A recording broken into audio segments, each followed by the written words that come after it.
Hello from Seoul. Today we're gonna make one of the cheapest but the most addictive Korean side dishes of all time. Trust me, once you try it, no matter what you do, you just can't stop eating it.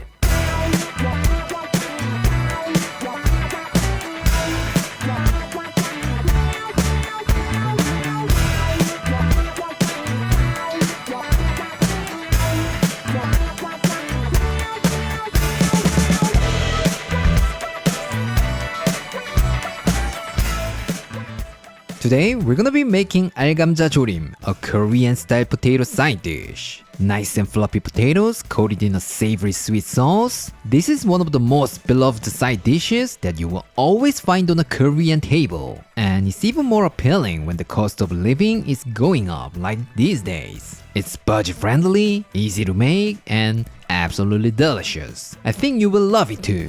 For this, you will need some baby potatoes and some basic seasonings. That's it. But if you could add some garlic, green onions, and some chilies like this, they're not only gonna make it look prettier, but they will also add so much more flavor. So let's put a little bit more effort. You won't regret it.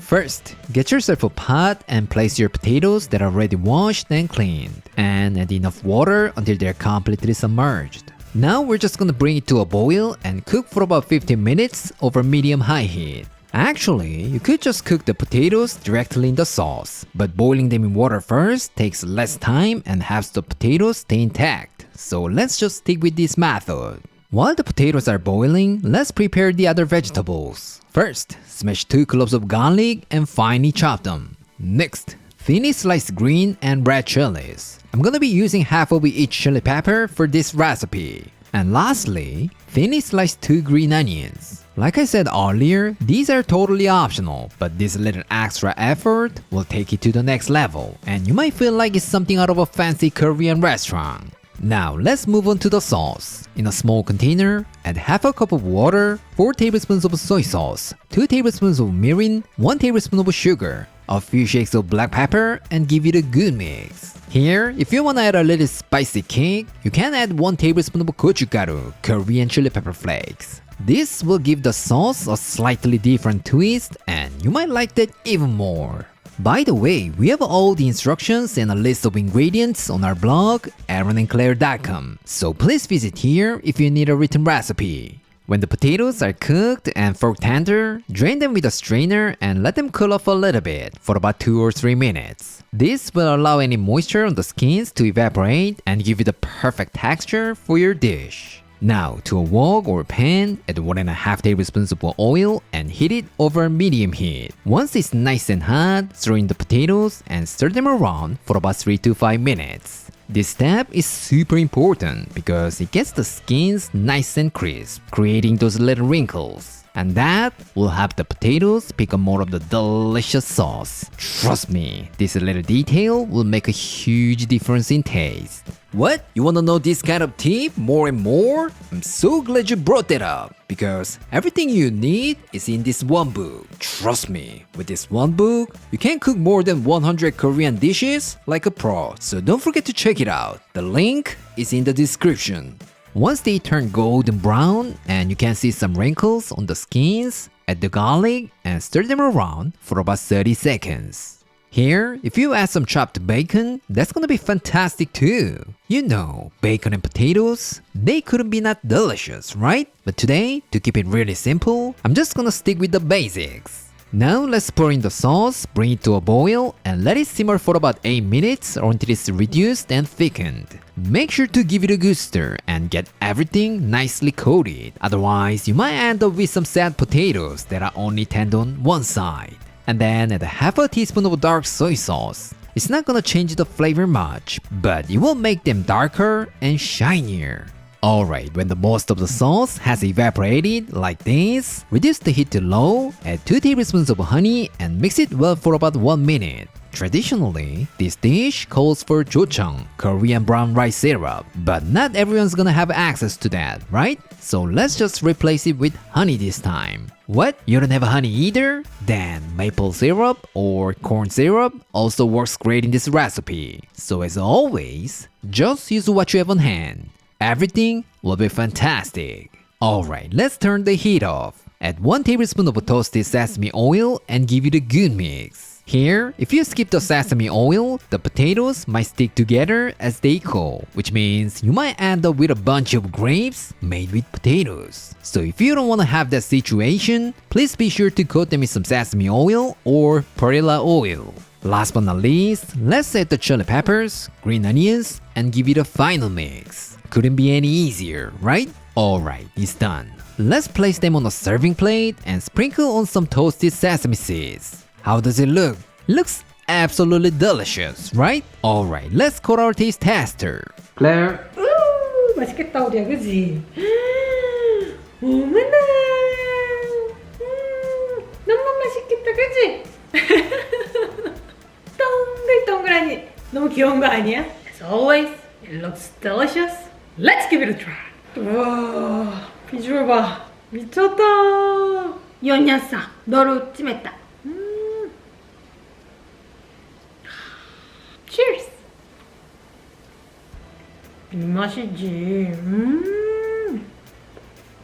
홈쿠킹의 장점을 제대로 느낄 수 있는 그런 음식이야. 맨날 식당 같은 데서 이렇게 반찬으로 나와서 썼을 때는 이미 한번 조리가 되고 나서 식은 감자조림을 먹게 되잖아. 근데 지금 이거는 바로 지금 조리해가지고 막 뜨끈뜨끈하게 지금 싹 먹으니까 너무 맛있어. 한 10배 더 맛있게 만들어주는 것 같아.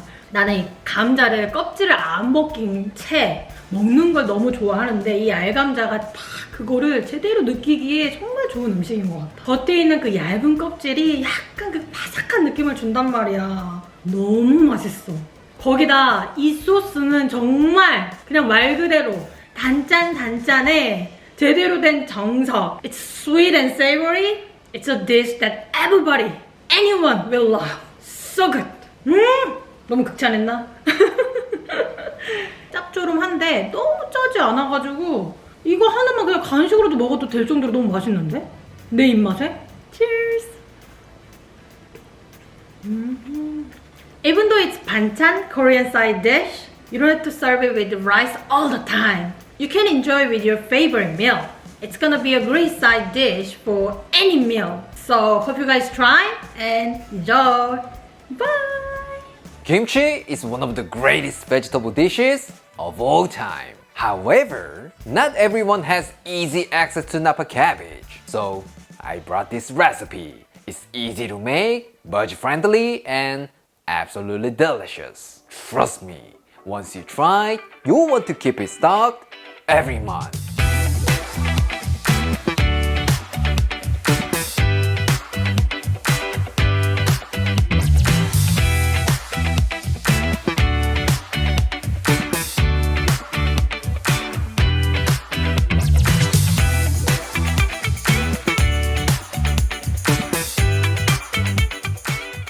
Today, we're gonna be making a quick and easy kimchi. What? You can't get Napa cabbage? What a coincidence. Neither can I.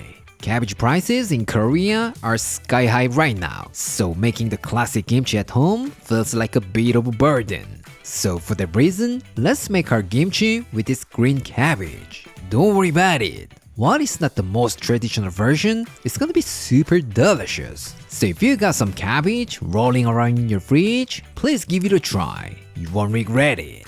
For this, you will need some cabbage, green onions, garlic, ginger, onion, and apple. Simple ingredients, right? First, take 1 kilogram of green cabbage and cut it into nice bite-sized pieces. Make sure you cut out the core because it's gonna be too tough to chew. However, if you do wanna use it, please slice it up nice and thin. Alright, once that's done, separate the layers of the leaves. This step is very important because we're gonna salt the cabbage, and if the leaves are stuck together, they won't get salted evenly. So if you don't wanna miss some raw cabbage, take your time and do this carefully. Now give it a good rinse, drain it well, and back into the bowl again. And then sprinkle half a cup of coarse sea salt over the cabbage and toss everything together until it's evenly coated. What? You don't have this Korean coarse sea salt? That's okay. You can just use kosher salt. But if you use the same amount, you'll be way too salty. So about a quarter cup should be enough. Now let's pour 4 cups of water over the cabbage and give it a good mix. And then we're just gonna let it sit for about 30 minutes.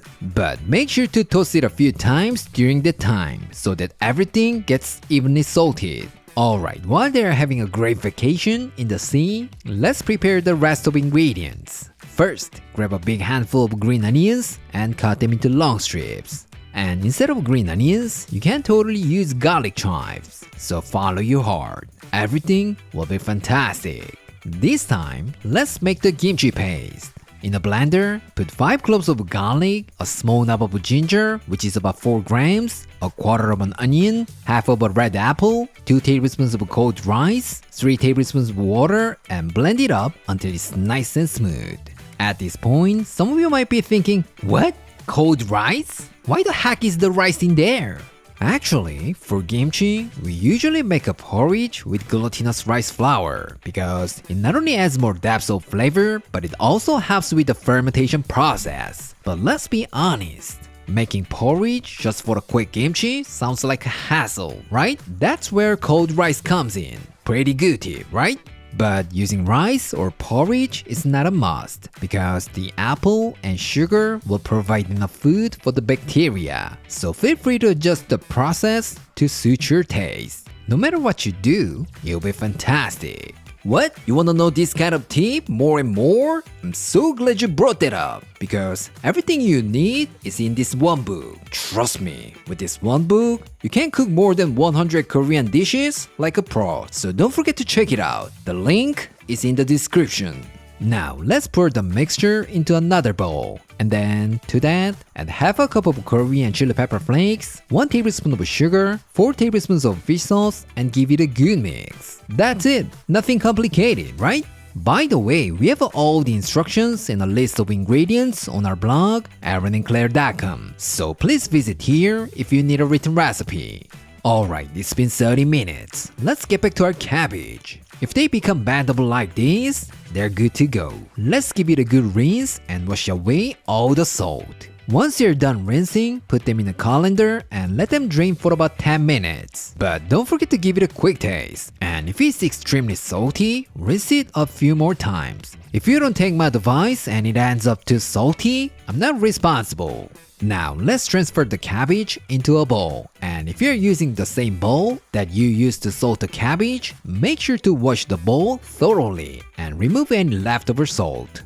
Once you place them all in, add a lovely kimchi paste and give it a good mix. That's it! Unbelievably simple, right? This is why this bad boy is loved by many people as a quick and easy kimchi. Alright, let's add the chopped green onions, 1 tablespoon of toasted sesame seeds, and mix it all together. Once the cabbage is thoroughly coated with the kimchi paste, give it a taste and add more salt or fish sauce if needed.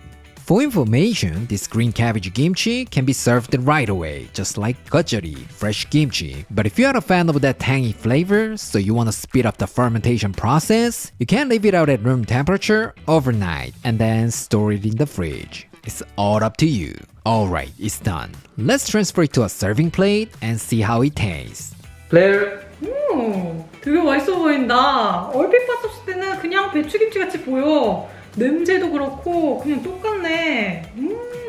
As always, it looks super delicious. Let's give it a try. 아주 색깔이 vibrant한 게 예쁘구만. 식욕을 막 끌어올려주는구만. Cheers!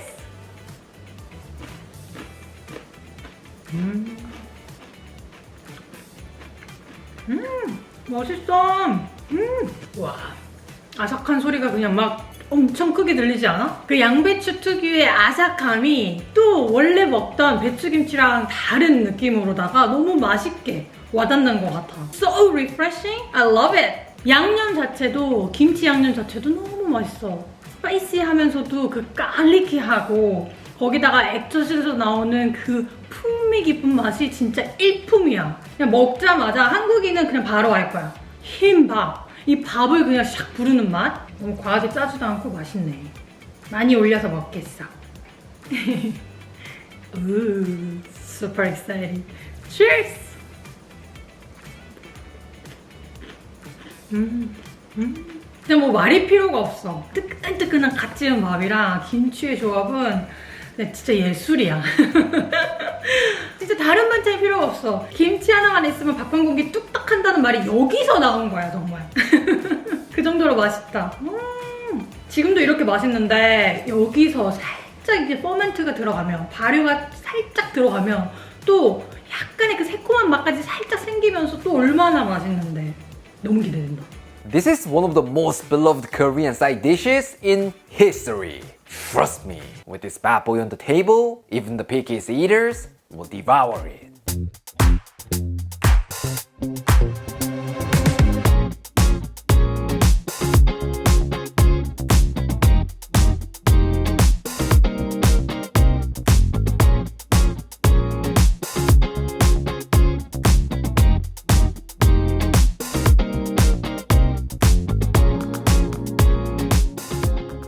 Today, we're gonna be making 계란말이, a Korean-style rolled omelette. This dish is not only one of the most beloved Korean side dishes, but it can also be a great main dish or even drinking food. Nice and fluffy egg omelette with some beautiful veggies. It'll be hard not to fall in love with this. What? It looks like a difficult to make? Don't worry about it. With just a little tips that I'm gonna share today, I'm sure you can make it like a pro. So stop worrying and give it a try.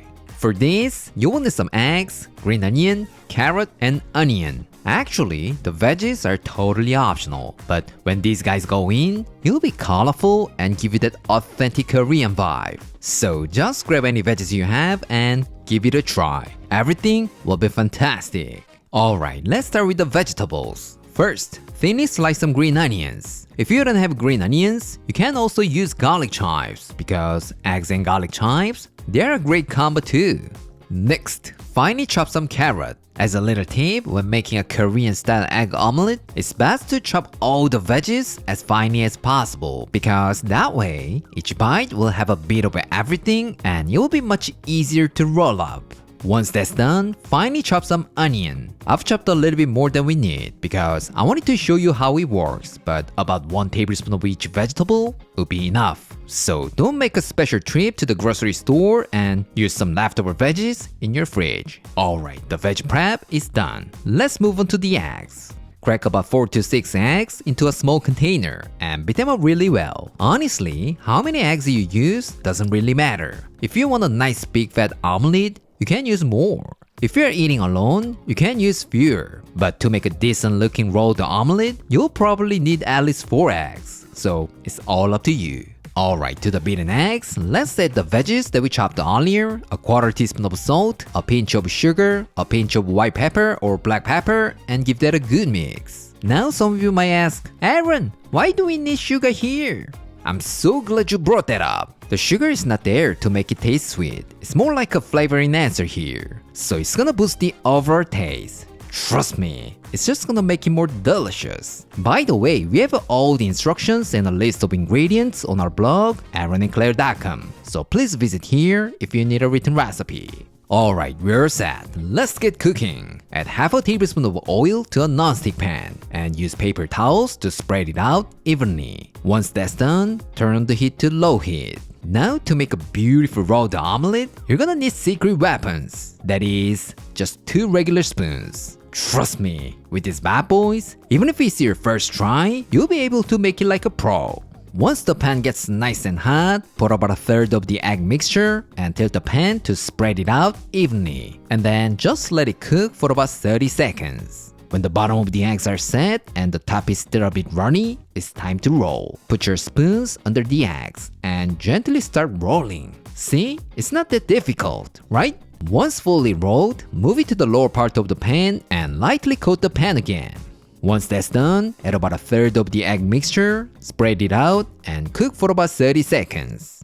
Again, let's roll it up with our secret weapons. Even if it tears a bit while rolling, you don't have to worry about it. You can simply pour a bit more egg mixture to patch it up or keep rolling. As you layer the eggs, they will just disappear eventually. So stay calm and keep rolling. From now on, all you need to do is just repeat the process one more time. Super simple, right? Like I said earlier, the number of eggs doesn't really matter. As long as you take your time and slowly roll it with gentle heat, you're gonna be right with 100 eggs.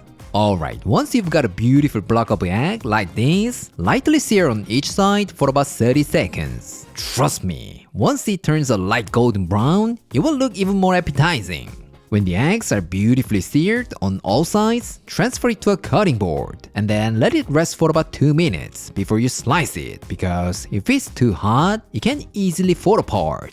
Alright, time's up. Let's slice it. How does it look? It looks amazing, right? Alright, let's transfer it to a serving plate and see how it tastes. Claire. Ooh, 계란말이 되게 예쁘네. A bowl of hot rice and this 계란말이 Korean rolled omelette. You can't go wrong with this combination.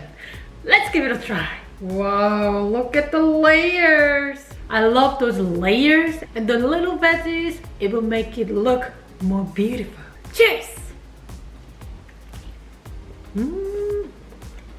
사실 뭐 계란말이가 엄청나게 막 팬시하고 화려한 그런 음식이 아니잖아. 근데 뭐 별거 없는데 그냥 맛있네. 먹자마자 그냥 맛있다 이런 생각이 싹 든다. 계란은 따끈따끈하지. 그리고 약간 그 짭조름한 맛이 계란에 잘 배가지고 너무 좋아. 그리고 야채는 아주 약간의 그 아삭함을 추가해줘서 너무 좋다. 냄새도 너무 좋아.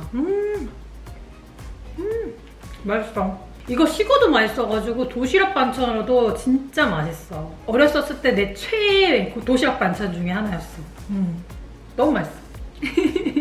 하지만 도시락에 싸갈 때 난 항상 늘 케첩과 함께 싸갔지. Tomatoes and eggs, they're match made in heaven. Let's give it a try. I'm not sure I can drizzle it beautifully.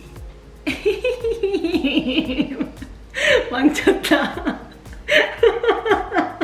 애기가 해놓은 것 같네. It doesn't really matter. It's gonna be still delicious. Cheers! 역시 케첩이 있어야 돼.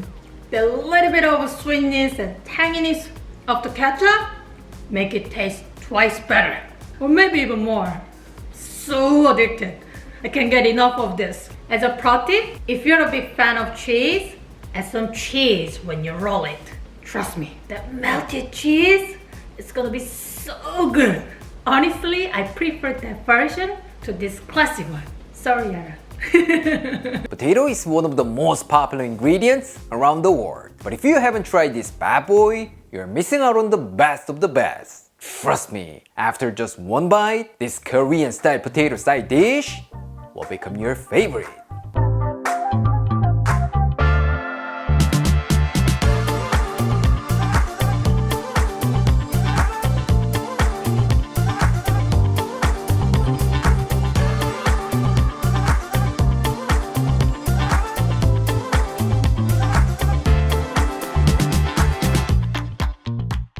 Today, we're gonna be making Gamja Bokkeum, one of the most popular Korean side dishes of all time. This dish is not only loved in Korea, but it's also enjoyed in slightly different ways in many other countries. So today, I'll be sharing the Korean style stir-fried potatoes. It's so simple but incredibly delicious, so I really want you to give this a try. If you do, I'm sure you will absolutely love it. For this, you will need some potatoes, carrot, onion, and green onions. That's it. Actually, the green onion is mainly for color, so you can skip them if you like. But as we already know, more green onion, more delicious. So I, the green onion guy, will stick with this bad boy. By the way, we have all the instructions and a list of ingredients on our blog, aaronandclaire.com, so please visit here if you need a written recipe. Alright, let's start with the potatoes. Get yourself 2 Yukon Gold potatoes and cut them into thin matchsticks. As a little tip, cut one side of the potato first so that you can have a nice flat surface. This way, the potatoes won't roll around, so you'll be much easier to slice. Or, if you have a mandolin slicer, you can use that too. It'll be much easier and faster to do that. Plus, it gives you perfectly uniform cuts, which means when we stir fry our potatoes, we can prevent some parts from getting overcooked and some parts from getting undercooked. What? No mandolin at home? Don't worry about it. In just a minute, I'll be showing you how to cook the potatoes evenly without this bad boy. Next, Cut about a third of a carrot into thin matchsticks. To be honest, this is also more of an aesthetic thing, so you can skip it if you like, but it makes a big difference in how the dish looks. So if you have a carrot rolling around in your fridge, go ahead and use some. You won't regret it. Now, cut half an onion into thin strips, and then thinly slice one green onion. That's it. So simple, right? At this point, some of you might be thinking, what? No garlic in a Korean dish? Aaron, are you sure about that? Good point, but I don't normally use it for my version. But if you're a garlic lover, feel free to use some. As always, everything will turn out fantastic. Alright, we're all set. Let's get cooking. Fill your pot with enough water and bring it to a boil. What? You don't understand why we boil the water for a stir-fried dish? I'm so glad you brought that up. This is the secret skill that I mentioned earlier. By blanching the potatoes first, we don't have to worry about some parts being overcooked while others are undercooked. Super cool, right? Alright, once the water starts boiling, add a pinch of salt, potatoes, and blanch them for about 2 minutes. Now some of you might ask, Aaron, can I skip this step? Sure, but make sure to soak the sliced potato in some water for a few minutes before you cook them, because they'll have removed some of the starch and keep the potatoes from sticking together. Another good tip, right? You're welcome. When the potatoes are slightly cooked, drain them well and set them aside. Now, let's start stir-frying. In a wok or pan, add 2 tablespoons of oil and heat it over medium heat. Once it gets nice and hot, add the white parts of the green onion, carrot, and stir-fry them for about 2 minutes or until the onions start soften. Here, you can add some chopped bacon, and that's gonna elevate the dish to the next level. But I'll just skip it and stick to the classic. But if you have some bacon in your fridge, feel free to add some. They'll be fantastic. Now, increase the heat to medium-high. Add the blanched potatoes, half a teaspoon of chicken bouillon powder, some salt and pepper, and stir-fry them for about 2 minutes. For information, instead of chicken bouillon powder, you could also use oyster sauce. But I don't want to make it too dark, so I'll go with chicken bouillon powder. What? You don't have both? Don't worry about it. Then just season it with some salt. No problem at all. Alright, the potatoes are perfectly cooked. Let's turn the heat off. And then to that, add 1 teaspoon of toasted sesame oil, 1 teaspoon of toasted sesame seeds, green onion, and mix it well. Now give it a quick taste and add some salt to taste. Alright, looks like it's done. Let's transfer it to a serving plate and see how it tastes. Claire? 와, 감자볶음이네. This is one of my all-time favorite Korean side dishes. 아, 맛있겠다. 비주얼도 그렇고 냄새가 일단 너무너무 좋아. I wish I could smell this every day. Let's give it a try. 어떤 면으로 보여도 다 예쁘지. 와우. 감자볶음은 조금 먹으면 맛이 잘 몰라. 버거튼 듬뿍 들어야 된다. Cheers!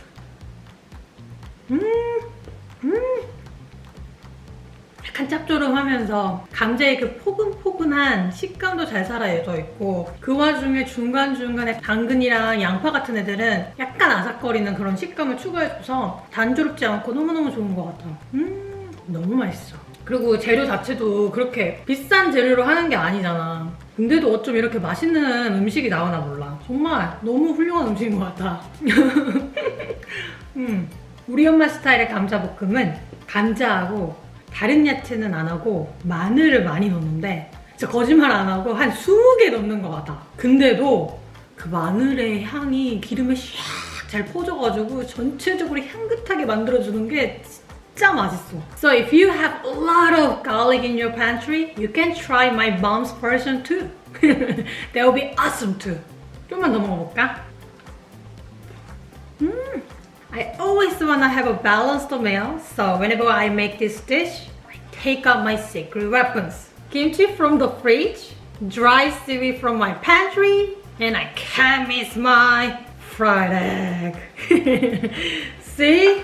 I've got a full balanced meal. This is my little tip. Hope you guys give this a try and enjoy your Korean meal. Bye!